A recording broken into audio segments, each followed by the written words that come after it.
Hello and welcome to the weird and wonderful histories, stories and folk tales of Staffordshire and the Trent Valley. I'm Louise. And I'm Mark. And we are going to kick off today by talking about the Vampires of Drakelow. Now, this is a story that is set at the end of the 11th century in a village called Drakelow, which is the other side of the River Trent from Burton-on-Trent.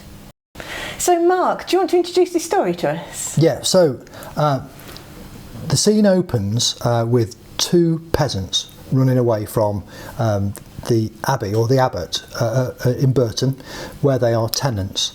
Now, we're not told why they run away, but they go and they take away the foodstuffs out of their own barns, and they run to Nigel de Stafford, who is the Lord Drakelow under Count Roger de Poitevin, who's been a supporter of King William.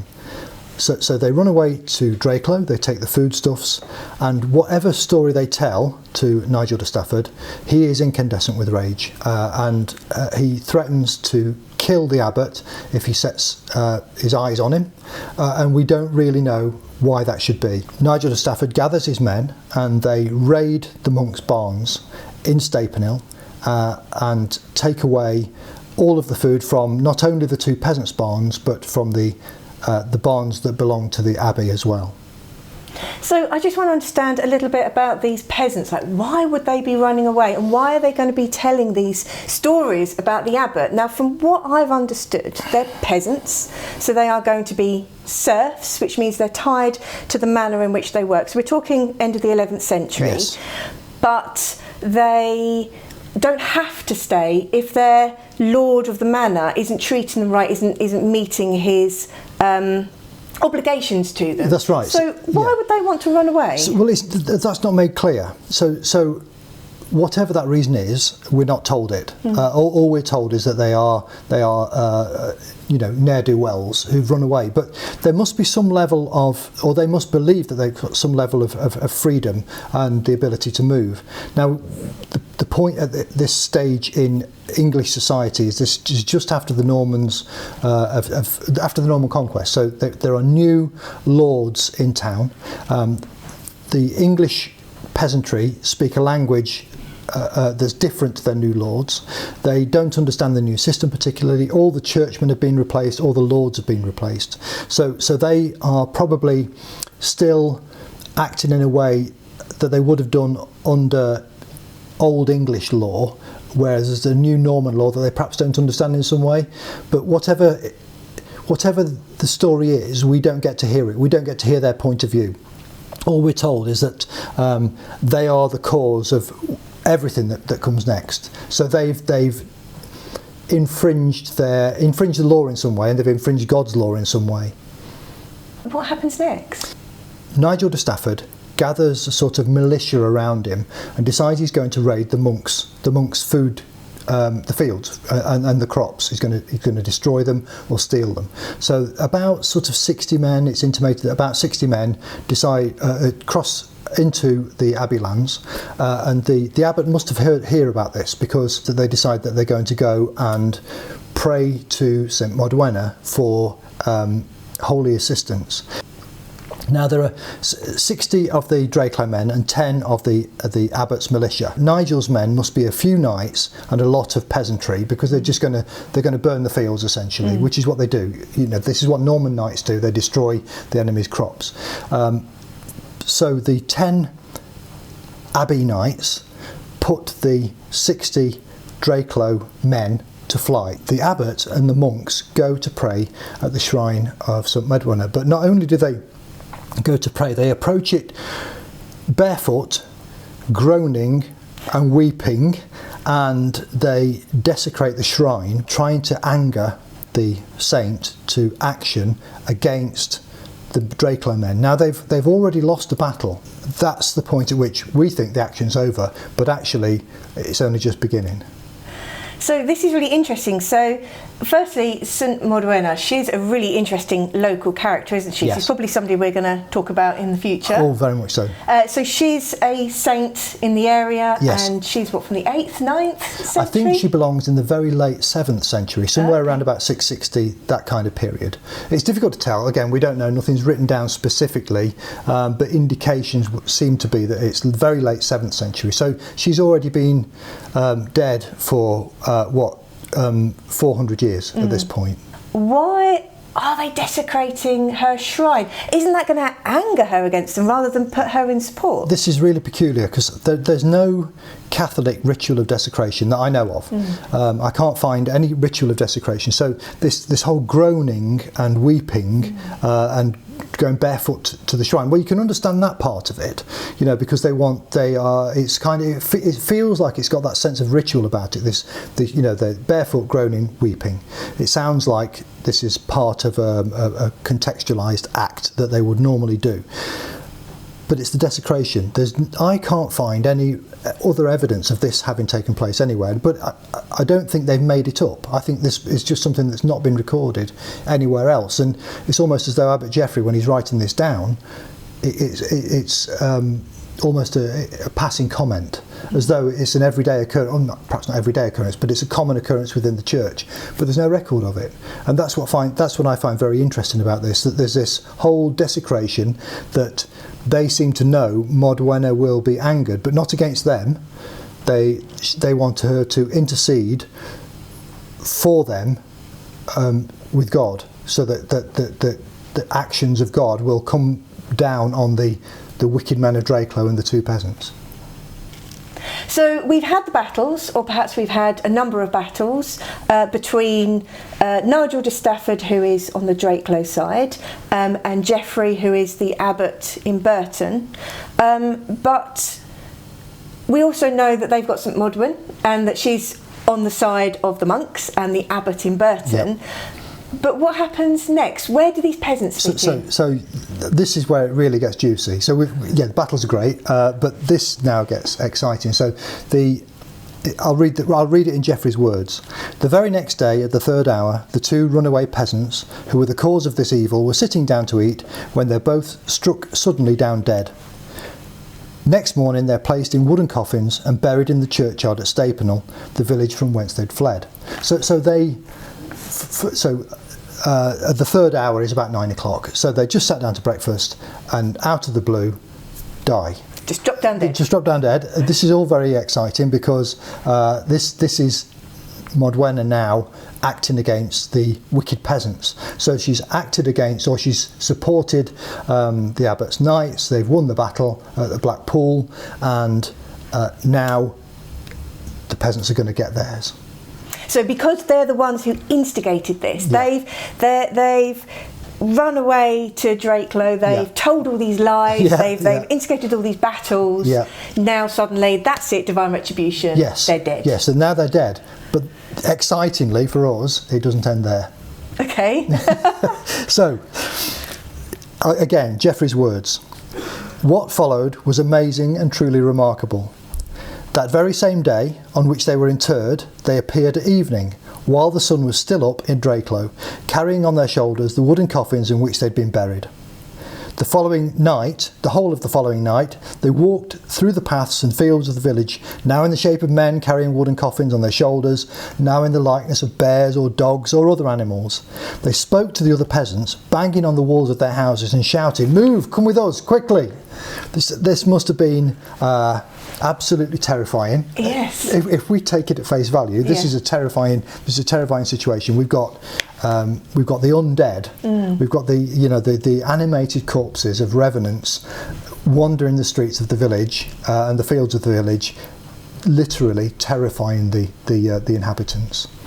So they've died. Yep. They've, I presume, been buried very quickly. Yes, the next morning. Yep. Which would have been custom. Yep. But they don't stay buried. They don't stay buried. They don't stay come dead. Back, and they're shape shifting. So they're Yes. people. They're carrying their coffins. Yes, and this is really, I find this really interesting. So we've got this whole story of shapeshifters. Now this is a common theme across Europe. In fact, probably across the world, but certainly across Germanic Europe, across pre-Germanic Europe, Europe, and probably in prehistoric Europe as well, because we see, right back into cave paintings, we see people who are half one thing and half another. So this is a written instance of shapeshifters. It's not the only one that appears in the annals, in the life of and miracles of St Modwenna, but this one's really quite interesting because we've got bears, we've got dogs, we've got other animals that people are able to attest to Geoffrey when he's taken his oral histories later. And a whole village of people, I presume, who are paying witness to this. Yes, and more besides, I think. So presumably, they've travelled from Stapenhill to Drakelow, and they are visiting, horror upon the villagers and upon the village. So it must have been widely known. So we've got these shapeshifters, these revenants, and we've got some, I presume, absolutely terrified villagers. What are the villagers? What are Nigel de Stafford going to do about this? This is peculiar as well. So it says here, when the astonishing events had taken place every evening and every night for some time, such a disease afflicted the village that all the peasants fell into desperate straits, and within a few days, all except 3 perished by sudden death in a remarkable way. Now, I can only assume that they're talking about the men and they're not including the women and children in this, because otherwise there would be no future to the people of Drakelow. I was going to say that's our witnesses. They've all died. Yeah, and so that can't have happened. It can't have happened in quite the way that it's been written. But they wouldn't have really counted women and children I don't think in so. the same way, would they? That's right. I think they're and probably not the lowliest of serfs, those kinds of people. So they're probably talking about the free men, the reeve, whose name's Drogo, who we come on to in a minute. So what happens? Because of this, Nigel de Stafford sees these remarkable occurrences. He's stunned, he's terrified. This is in the abbot's words. He repents and he comes with his knights to the monastery. He begs humble pardon. He makes a firm concord with the abbot and the monks and entreats them with prayers that they should placate God and the Virgin. This is Modwenna, not the Virgin Mary. Oh, okay. So because he's offended Modwenna, he's offended God, he's offended the abbot. So he gave a command to Drogo, the reeve, that there should be double restitution for all the damages he's inflicted. He leaves the monastery, hastens back home, sends Drogo back with not only everything that's been taken, he doubles it. So the monks are now benefiting. They're now benefiting from Modwenna's intercession on their behalf, because they've given Nigel and the Drakelow men a bloody nose at the Battle of the Black Pool. They've inflicted horror on them. They're now dying of plague, and now Nigel's been forced to go humbly. And remember, Norman lords are not humble people. He's gone humbly to the abbot to beg his intercession with God and with St Modwenna, and had to pay double recompense. This is not a good outcome for Nigel at all. So basically, he's paying restitution. Yes. He's basically saying, "Can you undo this curse that you've put upon me and my people?" Yes. And we read in that it's a religious curse. St Modwenna has smited them and punished them for. God acts. God, as Geoffrey Abbot Geoffrey Malaterra describes it. Yeah, this is a bit confusing because the two abbots are called Geoffrey. So Geoffrey Malaterra, who was the abbot at this time, he attributes the actions of St Modwenna to be God acting through her. So everything has to go back because obviously it's a very Catholic Christian country. It has to be God's actions, not her actions. Although they sometimes confuse that and forget that, and they specifically state it's her actions. So Nigel has now lost face. Right, so the villagers have been perishing. We're reading into that it's the important men, the significant men who have been significantly wiped out by this, we're presuming, a plague. Yeah. But are they still being plagued by the shapeshifters, or has this now stopped? No, this has continued to terrify the people of Drakelow, the remaining people of Drakelow, and they go to the bishop to ask permission to exhume the corpses. Oh wow! Okay. So and they get permission to do that. So they go to Stapenhill. They dig up the bodies, open the coffins, and discover that the bodies have not decayed in any way, and that the linen coverings over the faces, the linen cloths over their faces, are covered in fresh blood around where the mouths are. So to counter this, they decapitate the bodies. Ooh. They take the heads, Yeah. place them between the knees. Then they, in Geoffrey's words, they tore out the fleshy hearts from the corpses. Okay. And cover the bodies with earth. Right. Okay. So there's some really interesting parallels here Yeah. with our modern vampires, then, Yes. which is why I guess Yes. we're calling these the Correct. Vampires of Drakelow. Yes. So we know from modern culture that we would, you take off the head. That's one way to kill a vampire. Put a stake through the heart. Well, Yep. here they're not putting a stake through it, are they? They're actually They're removing the heart. The heart. And they go on to deal with that separately. But just to dwell on that for a moment, the removal of the head from a revenant corpse is common practice, at least from the Iron Age, and probably very much older than that. So that's known to be a way of dealing with people who the won't undead. stay dead. Yeah. You want people to stay dead. There are a number of ways you can do that. You can weight them down with heavy stones. Uh-huh. You can cut off the head and place it between their legs, and that's presumably to confuse the corpse in some way. Okay. Because I think this is the only contemporary description of how the revenant dead are dealt with. We know it from fairy tales, and we know it from archaeological finds. But this is I think that's why this is significant in English literature. That this is the only, as far as I know, this is the only recording in writing, or contemporary, or very near contemporary, because he's taking it from people who were there at the time, that it's recorded and written down. So this is 900, almost 1,000 years ago, that this happens. So this is a very old story. But what happens next is equally interesting. But this is now a written record. Yeah. That is shown in the archaeological record. Yeah, so so there's an archaeological record, there's a written record. Geoffrey's recorded it for us very nicely and beautifully, actually. Right, I can't wait to hear what happens next. So the villagers have cut out the fleshy hearts. What do they do with them? So yeah, again, this is something that's not written anywhere else, as far as I know. So they take the hearts to a place called Dodicrosophora, which I think means something like the crossroads by the burial mound. Okay. So this is important because now the landscape has entered the story as well. So we've got so we know that Drakelow means the burial mound, or the burial mound guarded by a dragon, the dragon mound. Okay. And it's presumably at some place that's liminal in the landscape. And by liminal, I mean it's on the edge of things. It's somewhere that's not quite in one place, like between the shoreline and the sea, between day and night. That sort of twilight, that between places kind of place. And we know that corpses are buried there sometimes. So they build a great fire, this huge pyre. They keep burning all day, and then come the evening they place the fleshy hearts into the flames, right, and build up the fire until they burn through. There's this great cracking sound, okay, and a crow is seen to fly out of the flames.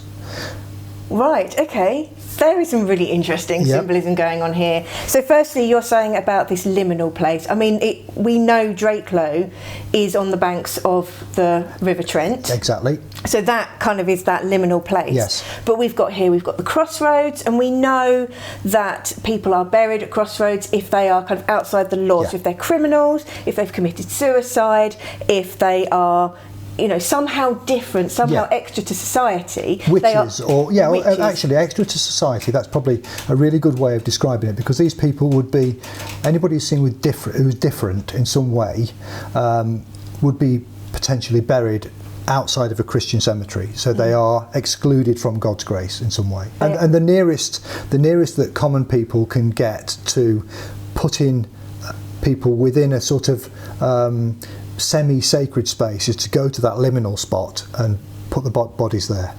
So they're at this crossroads then, they've not taken the bodies there, they've just taken the hearts. Yep.